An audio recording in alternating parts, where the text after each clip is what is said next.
പിന്നീട് നജീബായി മാറിയിരിക്കുന്ന പൃഥ്വിരാജിന്റെ അഭിനയം. പണ്ടൊക്കെ എന്റെയൊക്കെ സ്കൂളിൽ പഠിച്ചുകൊണ്ടിരുന്ന കാലത്തൊക്കെ ഞാനൊക്കെ ഒരുപാട് ഫാൻസി ഡ്രസ് നടത്തിയിട്ടുണ്ട്. അത്തരം ഫാൻസി ഡ്രസ്, ഒരു നാടകം, ഇത് രണ്ടും ചേരുന്നതായാണ് എനിക്ക് തോന്നിയത്. എന്റെ തോന്നലാണോ ഇത് മഹത്തായ അഭിനയമാണെന്ന് പറയുന്നത് എനിക്ക് കഴിയില്ല. ഈ റോൾ അഭിനയിച്ചിരുന്നത് ഫഹദ് ഫാസിൽ ആയിരുന്നെങ്കിൽ, അല്ലെങ്കിൽ മമ്മൂട്ടി ആയിരുന്നെങ്കിൽ ഭയങ്കര സംഭവമായേനെ, ഒരു സംശയവും വേണ്ട. ഇത് അഭിനയം കൂടി പോയി, അതായത് ബോധപൂർവ്വം നാടകത്തിൽ അഭിനയിക്കുന്നത് പോലെ. മലയാള സിനിമയ്ക്ക് തന്നെ അഭിമാനമായിട്ട് ആടുജീവിതം അങ്ങനെ നല്ല സക്സസ്ഫുൾ ആയിട്ട് ഓടിക്കൊണ്ടിരിക്കുകയാണ്. ഇപ്പൊ 5 ദിവസം എന്തോ കഴിഞ്ഞ് പടം ഇറങ്ങിയിട്ട് ഇപ്പൊ തന്നെ 50 കോടിയൊക്കെ ക്രോസ് ചെയ്ത് നല്ല അടിപൊളിയായിട്ട് പടം ഓടിക്കൊണ്ടിരിക്കണം. ഞാൻ ഈ പടത്തിനെ പറ്റി കഴിഞ്ഞ ദിവസം ഒരു വീഡിയോ ഇട്ടപ്പോഴും ഞാൻ പറഞ്ഞായിരുന്നു, അതായത് എനിക്ക് പടം അത്രത്തോളം ഇഷ്ടപ്പെട്ട ആ ഒരു പടം. കാര്യം അവരതിനകത്ത് എടുത്തേക്കുന്ന ഓരോ എഫേർട്ടുകളാണെങ്കിൽ നമുക്ക് കാണാൻ പറ്റും. ഈ ആ ഒരു പടം കാണുമ്പോൾ തന്നെ നമുക്ക് അറിയാൻ പറ്റും എത്ര കഷ്ടപ്പെട്ടാണ് അവരൊക്കെ ഷൂട്ട് ചെയ്തതെന്ന്. അപ്പൊ അങ്ങനെയുള്ള ഒരു പടമായിട്ടാണ് എനിക്ക് ആടുജീവിതം തോന്നിയത്.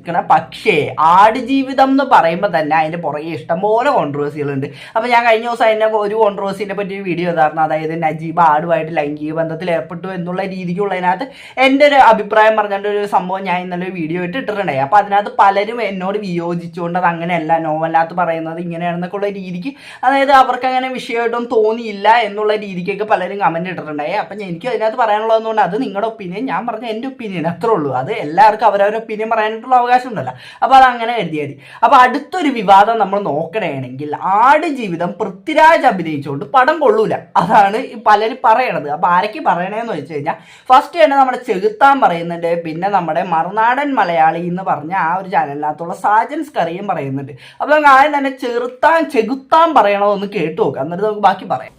പൃഥ്വിരാജൊക്കെ കിടന്ന് വണ്ണം കുറച്ചതിനെ പറ്റിയൊക്കെ പറഞ്ഞു നടക്കുന്നത്.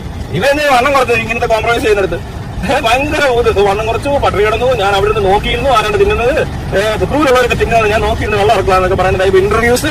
പൃഥ്വിരാജ് വരുമ്പോഴേ അല്പത്തരത്തിന്റെ ഒരു ഇത് നമുക്ക് തുടങ്ങും. പൃഥ്വിരാജ് മോഹൻലാല് എന്നാ പറയുന്നത്, ഇവര് വരുമ്പോഴത്തേക്ക് അല്പത്തരവാ. ഇവന്മാര് ഇത്ര അല്പന്മാരാണെന്നുള്ളത് ഇവരുടെ ഇന്റർവ്യൂ കാണുമ്പോൾ മനസ്സിലാകുന്നത്. തള്ളു അല്പത്തരം, തള്ളു അല്പത്തരം, ഇത് രണ്ട് കോംബോ മോഹൻലാലും പൃഥ്വിരാജും. ശരിയാ പൃഥ്വിരാജിന്റെ ഇന്റർവ്യൂ ഒക്കെ ഒന്ന് കാണാൻ പൃഥ്വിരാജ് അല്പത്തരമാണ് വിളിച്ചു പറയണതെന്നാണ് ഇവിടെ ചെറുത്താൻ പറയുന്നത്. എനിക്ക് പറയാനുള്ളതെന്ന് പറഞ്ഞാൽ ഇപ്പൊ ഈ പൃഥ്വിരാജിന്റെ ആണെങ്കിൽ ഇപ്പൊ അന്യഭാഷേനകത്തുള്ള പല ഇന്റർവ്യൂകളും ഉണ്ട് പൃഥ്വിരാജിന്റെ. അപ്പൊ അതൊക്കെ എടുത്തു നോക്കുമ്പോഴത്തേക്ക് എനിക്ക് പലപ്പോഴും കാണുമ്പോൾ തന്നെ ഒരു അഭിമാനം തോന്നാറുണ്ട്. ഒരു മലയാളിയാണ്, മലയാള സിനിമ ഇൻഡസ്ട്രിയിൽ നിന്നാണ് ഒരാൾ അവിടെ പോയിരുന്ന് സംസാരിക്കുന്നത് ഇത്രയും കോൺഫിഡന്റ് ആയിട്ട് ഒരാൾ സംസാരിക്കുമ്പോഴത്തേക്ക് എനിക്ക് പലപ്പോഴും അഭിമാനമൊക്കെയാണ് അത് കാണുമ്പോഴത്തേക്കും തോന്നാറ്. അല്ലാണ്ട് ഇപ്പൊ ഇവന് തോന്നണ പോലെ ഈ അല്പത്തരം ഒന്നും എനിക്കത് കാണുമ്പോഴത്തേക്കും തോന്നാറില്ല. ഇപ്പൊ ലാലേട്ടന്റെ കാര്യം നമുക്കറിയാലേ, ചെകുത്താൻ കുരിശ് കാണുന്ന പോലെയാണ് ഈ ലാലേട്ടനും ചെകുത്താന്റെ കാര്യം പറഞ്ഞത്. അത് പിന്നെ ഞാൻ എടുത്ത് പറയുന്നില്ല. പക്ഷെ ഈ പൃഥ്വിരാജിനെ പറ്റി പറഞ്ഞപ്പോൾ എനിക്ക് തോന്നുന്നു പറയണമെന്ന് തോന്നി. നമുക്ക് ബാക്കിയുണ്ട്. നമ്മുടെ അങ്ങനെ കാണാൻ പറ്റില്ല. നമ്മുടെ കുറച്ച് വെള്ളിയെ കഴിക്കാനുണ്ടെങ്കിൽ വല്ല മുട്ടത്തലേന്നോ കരിപ്പട്ടി എന്നൊക്കെ പറയും. ഇവര് അങ്ങനെയൊന്നും പറയത്തില്ല. പകരം ഇത്രയും കഷ്ടപ്പാട് അനുഭവിച്ചൊരു മനുഷ്യൻ ജീവിച്ചിരിക്കെ അയാളുടെ മുന്നിൽ ഇരുന്നുകൊണ്ട് ഇവൻ ഡയറ്റ് ചെയ്തപ്പോ വിശന്നു എന്നൊക്കെ പറയുന്നവരെ ഊളെ വേറെ എവിടെയും കാണാൻ കിട്ടത്തില്ല. അല്ല, അങ്ങനത്തെ ഒരു ഊളത്തരം സാമാന്യ ബുദ്ധിയുള്ള മനുഷ്യനെ ചെയ്യാൻ മടിക്കും. കാരണം എന്താണെന്ന് വെച്ചാൽ നമുക്കൊരു ബോധം വരത്തില്ല. ഇതൊക്കെ വായിക്കുമ്പോഴും പലതും കാണുമ്പോഴും പഠിക്കുമ്പോഴും അറിയുമ്പോഴാണല്ലോ നമുക്ക് ബോധം വരുന്നത്. ഇത് നേരിട്ട് അപ്പൊ ഇതൊക്കെ കേട്ടു കണ്ടറിഞ്ഞു കഴിഞ്ഞിട്ട് മനസ്സിലായില്ലെന്ന് തോന്നുന്നു കേട്ടോ. പൃഥ്വിരാജിന് കഥയൊന്നും പൃഥ്വിരാജിനും കഥ മനസ്സിലായില്ല, ബ്ലസിക്കും കഥ മനസ്സിലായിട്ടില്ല, ബെന്യാമിന് പോലും ഇത് എഴുതിയ കഥ മനസ്സിലായിട്ടില്ല എന്ന് വേണമെങ്കിൽ വരെ ഈ ചെകുത്താൻ വേണമെങ്കിൽ ഇവിടെ നിന്ന് പറഞ്ഞു കളയും. അപ്പൊ ഈ കഥയൊന്നും മനസ്സിലാവാണ്ടായിരിക്കും പൃഥ്വിരാജ് ഇത്രയും കഷ്ടപ്പെട്ട് ബോഡി ട്രാൻസ്ഫോർമേഷനും ചെയ്ത് 30 കിലോകളൊക്കെ എന്താണ്ടൊക്കെ കുറച്ച് എന്നുള്ള രീതിക്കാണ് പറയുന്നത്. അപ്പൊ അത്രത്തോളമൊക്കെ കഷ്ടപ്പെട്ട് അത്രയും നന്നായിട്ട് അഭിനയിച്ച് ആ ഒരു പടം 16 വർഷം കൊണ്ടാണ് ഈ പടം ഷൂട്ട് ചെയ്തത്. ഇത്രയും അതിനു വേണ്ടി ഡെഡിക്കേറ്റ് ചെയ്തത് കഥയൊന്നും മനസ്സിലാവാണ്ടാണെന്നാണ് ചെകുത്താൻ പറയുന്നത്. ചെകുത്താൻ പറഞ്ഞാൽ പിന്നെ നമ്മൾ അതിന്റെ അപ്പുറത്തേക്ക് ചിന്തിക്കാൻ പാടില്ല. എന്നെ ചെകുത്താൻ പറഞ്ഞൊരു സംഭവം ഉണ്ട്. അതായത് പൃഥ്വിരാജിന് ഡയറ്റ് ചെയ്തപ്പോഴത്തേക്കും വിശന്നു. എന്റെ പൊന്ന്, അങ്ങേരൊരു മനുഷ്യനല്ലേ, അങ്ങേര് റോബോട്ട് കുഞ്ഞൊന്നല്ലല്ലോ. അങ്ങേർക്ക് ഡയറ്റ് എടുത്തു കഴിഞ്ഞാൽ വിശക്കും, മനുഷ്യന്മാരായ വിശക്കും. അതിപ്പോ പൃഥ്വിരാജ് വിശന്നു എന്ന് പറഞ്ഞെന്നും പറഞ്ഞിട്ട് അതിനെന്താണ് ഒരു തെറ്റ്? അതിനകത്തൊക്കെ ഒരു തെറ്റ് കണ്ടുപിടിക്കാൻ കാര്യം നിസ്സാര ഡയറ്റ് ഒന്നല്ല ആ മനുഷ്യനെടുത്തേക്കണം. അപ്പൊ അങ്ങേര് വിശക്കൂടെ, നീ ഒരു ദിവസം പട്ടിണി കിടന്ന് നോക്കുക, അപ്പൊ അറിയാം അതിന്റെ ഒരു വേദനയും ആ ഒരു വിശപ്പിന്റെ ആ ഒരു സംഭവമൊക്കെ അപ്പൊ അറിയാം. നമുക്ക് ബാക്കിയുണ്ടോ? പ്ലസിയുടെ പടത്തിൽ ഏത് സർട്ടിഫിക്കറ്റ് കിട്ടുന്നതിൽ എന്തോ ബുദ്ധിമുട്ടുണ്ടെന്ന് തോന്നുന്നു. കാരണം ഇങ്ങനെ ഒരു സീനൊക്കെ ഇട്ട് കഴിഞ്ഞാൽ നമ്മുടെ ആളുകൾക്ക് അങ്ങോട്ട് ഉൾക്കൊള്ളാൻ പാടാണ്. പിന്നെ നജീവിന് എന്തെങ്കിലും പ്രശ്നങ്ങൾ പിന്നീട് ഈ പറയുന്ന പോലത്തെ ആ ഒരു സ്ഥലത്ത് മാത്രം ചിലപ്പോൾ നമ്മുടെ ആൾക്കാർ കടിച്ചു തൂങ്ങാൻ സാധ്യതയുണ്ട്. അതൊന്നും നമ്മൾ പിടിക്കത്തില്ല. അങ്ങനെ ഒരു സിനിമയിൽ അത് വന്നു പിന്നെ കുട്ടികൾക്ക് കാണാൻ പറ്റത്തില്ല, അമ്മച്ചിമാർക്ക് കാണാൻ പറ്റത്തില്ല. പിന്നെ ഇവിടുത്തെ സദാചാരവാദികൾ എല്ലാവർക്കും ബുദ്ധിമുട്ടാവുന്ന ആയതുകൊണ്ട് പണം മാർക്കറ്റിൽ ആശാണല്ലോ പ്രശ്നം. എന്നിട്ട് കോസ്റ്റാറിന് ഇടാൻ പോവാ. ഇങ്ങനത്തെ കോംപ്രമൈസ് ഒക്കെ ചെയ്തിട്ട് കോസ്റ്റാർ എന്ന് പറയാൻ നാണമുണ്ട്, ഉറപ്പുണ്ട് ഇവനൊക്കെ. കോസ്റ്റാറിന് പോകാൻ പൈസ 3 ടിക്കറ്റായിട്ട് കൂടുതലെടുത്ത പൊട്ടനൊക്കെ ഉണ്ട്. പൃഥ്വിരാജിന്റെ പാനെന്ന് തോന്നുന്നു. അല്ലെങ്കിൽ പൃഥ്വിരാജിന്റെ ഈ വർത്താനവും ഈ കളിയൊക്കെ കാണുന്നവർക്ക് എന്തോ മഹത്തായ സിനിമ പൂർണ്ണമായ രൂപം എന്നൊക്കെയാണ്. പക്ഷെ ഇതിനകത്ത് ഇത്രയും കോംപ്രമൈസ് ആയിട്ട് മണ്ണ് കുറയ്ക്കുന്ന കോംപ്രമൈസ് മാത്രമാണ് ചെയ്യുന്നതെങ്കിൽ അവന്റെ ബോധം പിന്നെയും ഇല്ലെന്നുള്ളതാണ് മനസ്സിലാവുന്നത്. എന്തുവരെ ബുദ്ധി അതൊക്കെ പേടിയാണ്. അത്ര എ സർട്ടിഫിക്കറ്റ് വേണ്ടി പല പടങ്ങളും എ സർട്ടിഫിക്കറ്റ് തന്നെ ഇറക്കാൻ ഇവിടെ ഇഷ്ടംപോലെ സിനിമകളുണ്ട്. പലരും കോംപ്രമൈസ് അല്ലത്, അതിന് കോംപ്രമൈസ് അല്ല പറയുന്നത്. അതിനൊരു ധൈര്യവും അല്ലെങ്കിൽ അതിനോടുള്ള ആത്മാർത്ഥതയൊക്കെ ആ ഒരു സിറ്റുവേഷനോടെങ്കിലും ഒരു ആത്മാർത്ഥത മനസ്സിലാക്കാൻ വേണ്ടിയുള്ളവർക്ക് മനസ്സിലാവും. അത് അതുകൊണ്ട് കൂടുതൽ ഉണ്ടാക്കണ്ട. പടം ഒരു ആവറേജ് പടമാണ്, അതിന് ഇത്രയൊക്കെ ഉള്ളൂ, സാധ്യത ഉള്ളൂ. അതായത് അപ്പുറത്തോട്ട് കയറ്റി ഇത് മഹത്തായ മൈരാന്നൊക്കെ പറഞ്ഞുകൊണ്ട് വന്നു കഴിഞ്ഞാൽ ഒരു അത്ര വലിയ മൈര് നല്ലെന്ന് ഇപ്പൊ പടം ഇറങ്ങി കഴിഞ്ഞപ്പോൾ ആൾക്കാർക്ക് മനസ്സിലാവുന്ന എല്ലാവരും പറയുന്നുണ്ട്. പിന്നെ പൃഥ്വിരാജിന്റെ അടുത്തൊന്നും ഈ കൂടുതൽ എക്സ്പെക്ട് ചെയ്യുന്നില്ല. ഇന്റലക്ച്വൽ ഡയറക്ടർ ആണെന്ന് നടക്കുന്നത്, എന്നിട്ട് മുണ്ടോണക്കി കുത്തുന്നത് ഈ ബോധപ്പെടുത്തുന്ന ഡൈപ്പറൊക്കെ കാണിച്ച ആളാണ്. അതുകൊണ്ട് അവിടെയും കഴിഞ്ഞു, വലിയ സംഭവം നോക്കാനില്ല. എല്ലാവർക്കും മനസ്സിലാവുന്നവർക്ക് മനസ്സിലായിട്ട് ഇനി ബാക്കിയുള്ളത് മോഹൻലാൽ ഫാൻസിനെ പോലത്തെ വിവര വിദ്യാഭ്യാസം ബോധം വെളിവില്ലാത്ത തീരെ ബുദ്ധിയില്ലാത്തവന്മാരുണ്ട്. അങ്ങനത്തെ കുറെ പാൻസ് അങ്ങനത്തെ ഉണ്ണാക്കന്മാർക്കൊക്കെ പിടിക്കുമായിരിക്കും ഈ വന്ന ഐറ്റത്തിനെയൊക്കെ. അത്രയും ഐറ്റങ്ങൾ അങ്ങനെയാണ്, അതിൽ കൂടുതലൊന്നും നമ്മൾ നോക്കേണ്ട ആവശ്യമില്ല. കാരണം കൂറകളെ കൂറത്രയൊക്കെ പ്രതീക്ഷിക്കുന്നുള്ളൂ. അതുകൊണ്ട് ഈ പടം കാണത്തില്ലെന്ന് ഞാൻ ആദ്യം പറഞ്ഞിട്ടുണ്ട്. ഇവിടെ എനിക്ക് നല്ല സംശയം ഉണ്ട് ചെകുത്താൻ പടം കണ്ടിട്ടുണ്ടോ എന്ന് എനിക്ക് നല്ല സംശയമുണ്ട്. കാര്യം പുള്ളിക്കാരൻ പല റിവ്യൂകളും നമ്മൾ എടുത്തു നോക്കിയാൽ ഞാൻ പുള്ളിക്കാരൻ്റെ ഒരു പരിപാടി ഉണ്ട്, അതായത് ഈ പടം കാണാണ്ട് കയറി റിവ്യൂ പറയണ ഒരു പരിപാടി ഉണ്ട്. അതേപോലെയാണ് അത് പറഞ്ഞേക്കണേന്ന് എനിക്ക് നല്ല സംശയമുണ്ട്.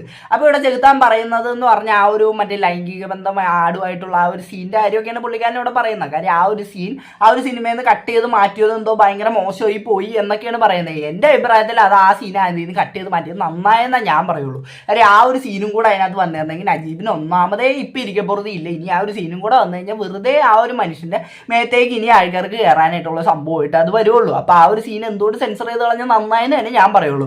പിന്നെ ഈ ഒരു സീൻ വെച്ചേർന്നെങ്കിൽ ഇപ്പോൾ ചെകുത്താൻ ഭയങ്കര രീതിക്ക് ഈ പടത്തിനെ പുകഴ്ത്തി പറഞ്ഞേക്കണ പോലെയാണ് ചെകുത്താൻ ഇതിനകത്ത് പറയുന്നത്.